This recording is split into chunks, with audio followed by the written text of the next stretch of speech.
وہ بھی اصل میں چھپے ہوئے ہوتے ہیں اور پہلے، اور اس کے بعد کوئلے کی کان سے نکل کر اس ہیرے کو تراشا جاتا ہے۔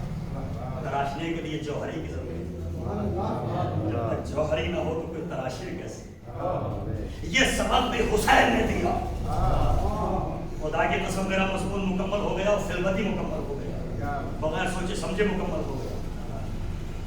جو کوئلوں کی کان میں چھپا ہوا ہیرا ہوتا ہے، جو ہری کے ہاتھ لگ جائے اسے بادشاہوں کے تاج میں سجا دیتا ہے۔ نہیں آپ نے غور نہیں کیا، میں اسی ایک جملے سے کربلا تک آ گیا۔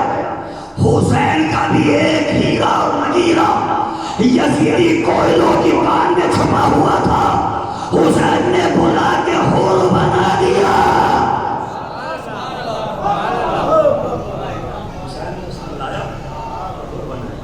نوجوان، میرا مقصد یہ نہیں کہ میں تمہیں مایوس کروں، مگر میرا مقصد یہ بھی نہیں کہ میں تمہیں اتنا خوش کر دوں کہ تم نماز بھی چھوڑ دو، روزہ بھی چھوڑ دو، حج بھی چھوڑ دو۔ شیعت کی پہچان میں آپ کو بتا چکا ہوں کاہے سے ہے۔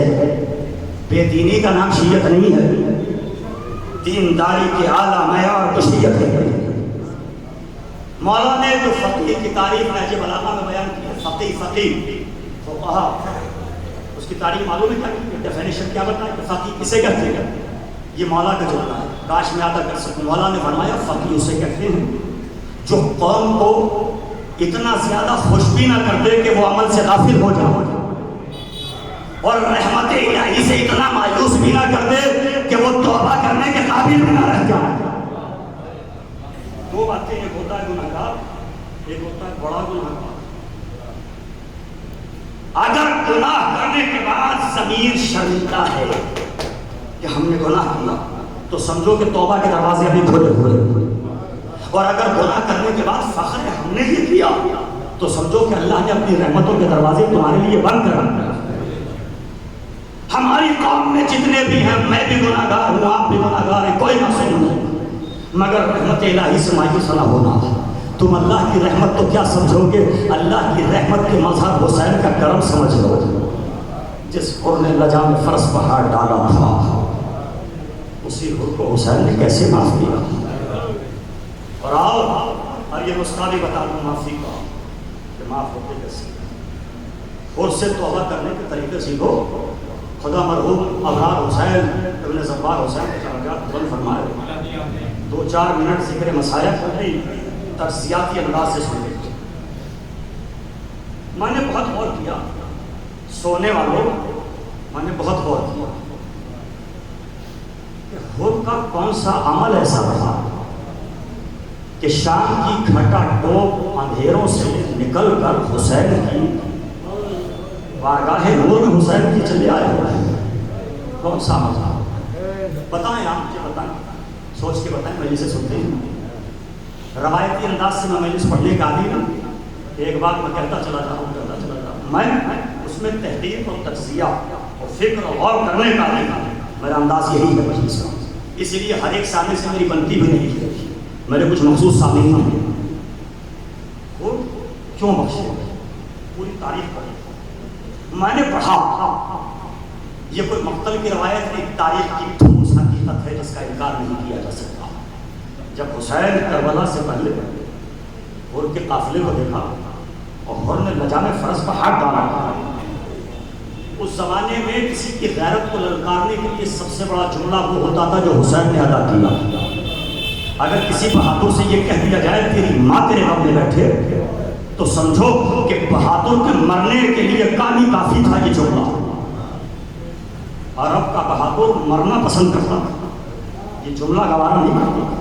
حسین نے کہا تکل کا امو کا یا حر تیری ماں تیرے غم میں بیٹھی۔ جیسے ہی یہ جملہ کہا لجام فرس کو چھوڑا پیچھے اور آگے بڑھ کر ایک جملہ کہا، فرزند رسول آپ نے تو مجھے یہ کہہ دیا کہ تیری ماں تیرے غم میں بیٹھے، مگر میری زبان میں وہ طاقت نہیں کہ میں آپ کو پلٹ کر یہ جواب دے سکوں، اس لیے کہ آپ کی ماں خاتون جنت ہے۔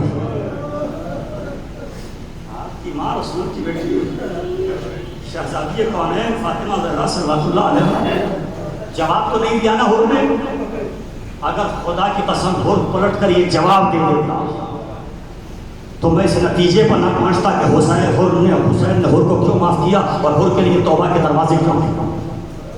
اب نتیجہ نکالوں، ہر کیوں معاف کیے گئے؟ چونکہ جیسے ہی حسین کی ماں کے تصور کا خیال آیا، تصور آیا، ویسے ہی ہر نے لجاٹ چھوڑی، پیچھے ہٹے اور کہا میں آپ کی والدہ کی شان میں گستاخی نہیں کر سکتا، اس لیے کہ آپ کی والدہ خاتون جنت ہے۔ اس کا مطلب یہ ہے کہ احساس عظمت سیدہ نے گناہگار کو حر بنا دیا۔ اگر چاہتے ہو کہ گناہ معاف ہو جائیں تو حسین کی ماں کی عظمت کا احساس کر دیا گیا۔ اجرکم اللہ، ایسے ہی نہیں دیکھو اسلام کیا ہے، حسین بتا رہے کربلا، بس آپ ہونے کے لیے ہمارا آپ کی آنکھوں میں آنسو ہے، ذرا سنیے اور دل سنبھال کے سنیے۔ ابھی کربلا سے کچھ فاصلے پر ہے حسین کا قافلہ، حسین کے سپاہیوں نے آواز دی اللہ اکبر، کیا ہوا کہ دور سے کھجور کا ایک باغ نظر آتا ہے۔ مولانا نے کہا کھجور کا باغ نہیں، قریب سے دیکھو۔ اب جو لوگوں نے قریب سے آتا ہوا دیکھا تو ہر کا رسالہ ہے، جھنڈے ہیں جو دور سے کھجور کے درخت نظر آ رہے ہیں، اٹھی ہوئی تلواریں ہیں جو کھجور کے چھوٹے درخت نظر آ رہے ہیں۔ حسین نے کہا نہیں دیکھو یہ ہر کا قافلہ۔ جب ہر آئے معلوم ہے کیا عالم تھا، ہر کے ساتھی جا بلب تھا، پیاس سے مرے جاتے تھا۔ حسین نے کہا باس مشکیزوں کے دہانوں کو کھولو، ہم قریب ابن قریب ہیں۔ آپ سمجھتے ہیں کہ صرف عباس نے پانی پلایا؟ وہ بچے جو 7ویں محرم سے الاتش کی آوازیں بلند کر رہے تھے، وہ بچے ننھے ننھے کوزے لے کے آگے بڑھے، اور ہر کا لشکر اتنا پیاسا ہے کہ بولنے کی طاقت نہیں، زبانیں باہر نکالیں۔ تاریخ پڑھیے تو آپ کو معلوم ہوگا کہ حسین نے دیکھا کہ دور ایک سپاہی آ رہا ہے اور اس نے یہ چاہا کہ کسی طرح میں اس قافلے کے قریب اپنے آپ کو پہنچا دوں، مگر پیاس کا غلبہ اتنا ہے کہ حسین کے قریب تک پہنچ نہیں پایا۔ کریم آقا نے دور سے دیکھا، ایک مرتبہ مشکیزہ اٹھایا، دوڑ کے اس کے قریب آئے، آ کے دیکھا تو اس کی آنکھیں پلٹی ہوئی ہیں، وہ بالکل قریب مر ہے۔ حسین نے اس دشمن کا سر بازو پر اپنے زانوں پر رکھ دیا، اسے پانی پلاتے جاتے ہیں، پانی پلاتے جاتے ہیں، سر سہلاتے جاتے ہیں۔ جب وہ ہوش میں آ گیا تو اسے اٹھا کے اس کے لشکر کے قریب لائے۔ ایسے سپاہیوں کو حسین نے، عباس نے اور بنی ہاشم کے جوانوں اور بچوں نے پانی پلایا۔ جب سب کو ہوش آ گیا، جب ہر کا پورا رسالہ سیراب ہو گیا، اب حسین نے آواز دی عباس ہر کی سواری کے جانوروں کو دیکھو، ان کے اونٹوں کی اور گھوڑوں کی زبانیں دہن سے باہر نکلی ہوئی ہیں، وہ بے ہوش ہیں، انہیں بھی پانی پلاؤ۔ اب مشکیزیں لے کر بنی ہاشم آگے بڑھے اور حکم یہ تھا کہ اتنا پانی پلاؤ جب تک جانور خود پانی سے منہ نہ ہٹا لے۔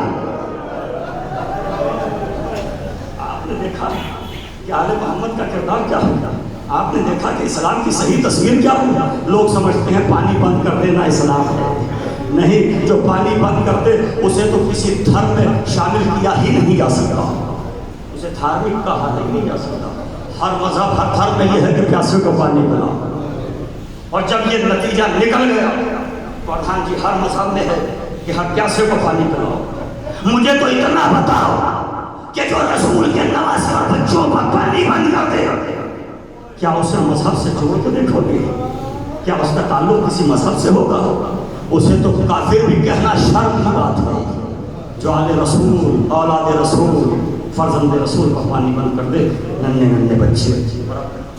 جب ہر نے یہ جملہ سنا تو حسین نے کہا تیری ماں تیرے غم میں بیٹھے، یہ مجلس کی معراج ہے، جو رو رہے ہو ہر ایک کا مقدر نہیں ہوتا، سبحان اللہ، یہ مجلس کی کیفیت اور آپ کے جذبات کی سچائی ہے جو رو رہے ہو۔ حسین کربلا میں آ گئے، 7ویں گزر گئی، 8ویں گزر گئی، یوم تاسوعہ 9 محرم گزر گئی، اور اب شب عاشور آئی۔ شب عاشور تاریخ کہتی ہے کہ ہو کبھی خیمے میں جاتے ہیں، کبھی باہر آتے ہیں، بے چینی، اضطراب، پریشانی۔ ہر کا ایک بھائی ہے مسعود ابن ہر، ہر کا بیٹا ہے علی بن ہر، حر کا غلام ہے عروہ ابن کبوس. یہ سب آگے بڑھے اور آگے بڑھ کے کہا کہ ہم نے آپ کو کسی معرکے میں پریشان نہیں دیکھا, اس معرکے میں آپ اتنا پریشان کیوں ہیں؟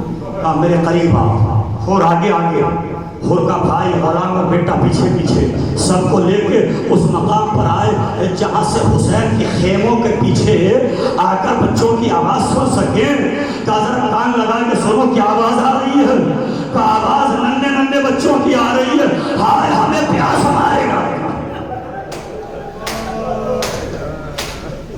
یہ جرم ہم سے ہوا ہے, میں یہ چاہتا ہوں کہ اس جرم کا ازالہ ہو جائے, دامن پر داغ نہ رہے. میں اپنے آپ کو جنت و جہنم کے درمیان محسوس کر رہا ہوں. کہا تو چلو. اور رات کی تاریکی میں نہیں آیا, اندھیرے میں نہیں آیا. ہو بہادر سنو, اور صبح کے اجالے میں کیوں آئے؟ تاکہ کوئی تاریخ یہ نہ لکھ دے کہ حر بزدل تھا, چھپ کے چلا گیا. حر نے بتایا حسین کی طرف بڑھنے والے قدم بہادر ہوتے ہیں. صبح عاشور نمودار ہوئی. بس چند جملے سنیے آپ کو, چونکہ مرحوم کے اظہار ثواب کے لیے یہی مجلس کافی ہے کہ پیغام پہنچا. بہت دور تک مجمع ہے, بیٹھنے کی جگہ نہیں, اتنا بڑا مجمع میرے سامنے ہے. خدا آپ کی توفیقات عزا و بھگاؤ ولا میں اضافہ فرمائے. صبح کا انتظار ہوا. ادھر اکبر نے کہا اللہ اکبر. اس سے پہلے حر نے کہا میرے لال علی ابن حر. اکبر نے اذان کہتی چلو. صبح نمودار ہو گئی, نور پھیل گیا. چلو حر چلے, اکیلے نہیں, غلام بیٹا بھائی سب ساتھ. جملہ سنو گے حر نے کیا کہا؟ حر کہتے ہیں میرے لال 18 برس کا قلیل جوان ہے حر کا بیٹا علی ابن حر. میرے لال یہ جو دامن آبا ہے اس سے میرا منہ ڈھک, میرا منہ چھپاؤ, اس لیے کہ یہ منہ حسین کو دکھانے کے قابل نہیں. اور دیکھو میرے ہاتھوں کو ایسے باندھو جیسے قیدی کو باندھ کے لے جاتے جاتے. مجھے قیدی بنا کے حسین کی بارگاہ میں لے چلو. میرے لیے شاید قریب اپنے قریب ہے, توبہ کے دروازے خدا سے کہہ کے کھلوا دے اور کوئی توبہ کا راستہ نکل آئے. میں گنہگار بہت بڑا. ایک مرتبہ حر چلے اور حر کے بیٹے نے اپنے سینے کی طاقت کو جمع کر کے کہا اللہ اکبر. کہا میرے لال کیا خبر پائی؟ کہا بابا نجات کا یقین ہو گیا, اس لیے کہ شبیہ رسول علی اکبر ہمیں لینے کے لیے آ گیا. ابھی کچھ دور نہ چلے تھے کہ حر کے بیٹے نے کہا اللہ اکبر. کیا دیکھا؟ کہا عباس علمدار قمر بنی ہاشم آ گیا. ابھی کچھ دور نہ چلے تھے کہ حر کے بیٹے نے تڑپ کے کہا اللہ اکبر. کہا کیا دیکھا؟ کہا بابا قیامت ہو گئی, فرزند زہرا غریب نینوا مظلوم کربلا آقا حسین خدا ہے. حر کو لینے کے لیے حسین خدا ہے.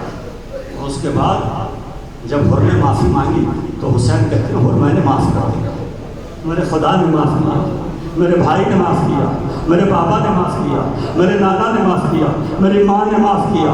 حر کو لا کے مصلی پر بٹھایا. ایک مرتبہ حر تڑپ کے کہتا ہے مگر مولا شہزادیوں سے کہیے کہ وہ بھی معاف کر دیں. کہا حر کیا کہنا چاہتے ہو؟ کہا مولا جب میں نے لجام فرس پہاڑ ڈالا تھا علی کی بیٹیوں کے رونے کی آواز آئی تھی. ارے زینب کو میں نے رلایا ہے, ام کلثوم کو میں نے رلایا ہے. جب تک علی کی بیٹیاں معاف نہ کریں فضا کی آواز آئی اے حر زینب سلام کہلا رہی ہے. اور میں تماچے لگا, وہ وقت آ گیا غلاموں کو سلام.